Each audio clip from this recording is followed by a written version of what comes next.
Hello everyone and welcome back. It's Dr. Salma Ali. We're going through Leukemia Made Easy Part 2. In this section, we're going to go through all 4 different types of leukemia, talk about them a little bit and give some examples as well as some MCQs. Looking at the bone marrow, as we said previously, it's a soft, spongy tissue that lies within the hollow interior of the long bones. In adults, it's usually large bones, and it's known to produce the blood cells.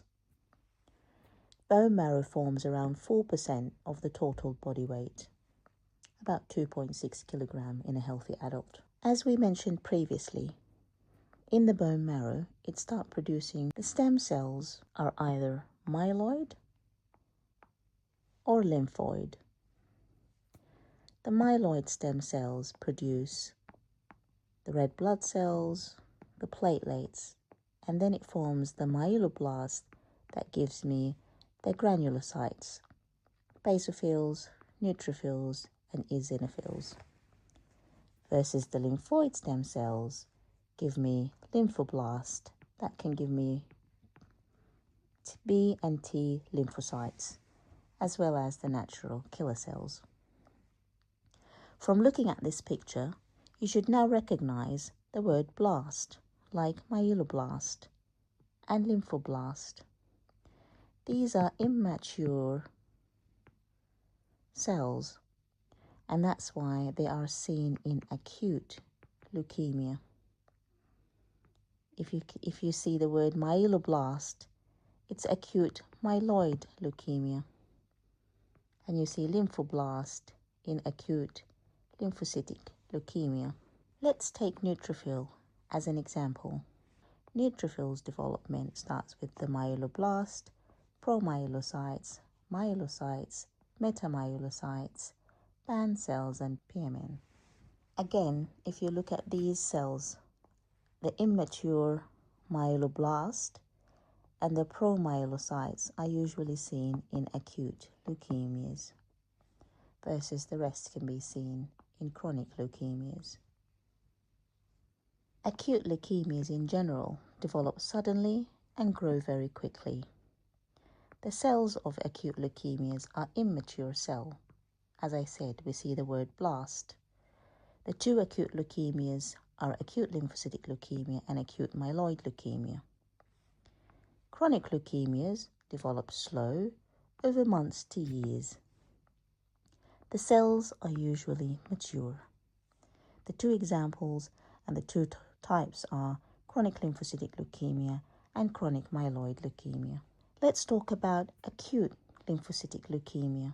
Acute lymphocytic leukemia is very common in children. Actually, it's the commonest in children, and it peaks between the age of 2 and 5 years. The cure rate of this cancer and this leukemia is 80 to 90%. The presentation is bone marrow failure, and it can be fatal if not treated within a few weeks. This is why there was a case a couple of years ago when there was a child who had acute lymphocytic leukemia. The parents decided not to treat, and they didn't want to put the child through treatment of a cancer. The doctors argued that this is an 80 to 90% cure rate and can be fatal within a few weeks if not treated. That's why the doctors won the case, and the child was treated against the will of the parents. Presentation of acute lymphocytic leukemia.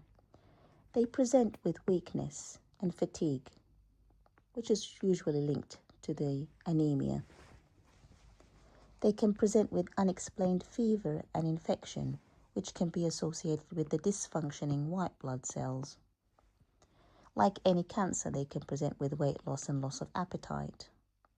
They can have unexplained bruising, which is from the platelet dysfunction, bone pain and arthralgia because of the invasion of the bone marrow, dyspnea if there's any lung infiltration, lymphadenopathy, enlargement of the lymph nodes. They can also present with hepatosplenomegaly. It's a big word for enlargement of the spleen and the liver. The liver and the spleen take over the function of the bone marrow when it's not working properly, and that's why we see the enlargement on those two organs. Another less common presentation is the pitting edema in the lower limbs and the abdomen.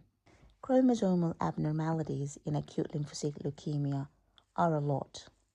I just need you to know one important information and one important translocation, which is the Philadelphia chromosome. There's a translocation between chromosome 9 and 22, which produce the BCR-ABL. And this is a poor prognosis if seen in acute lymphocytic leukemia. This is the Philadelphia chromosome. A simple question can be a direct question like this one. Which of the following is a marker of a bad prognosis in acute lymphoblastic leukemia? If you said Philadelphia chromosome, you are correct.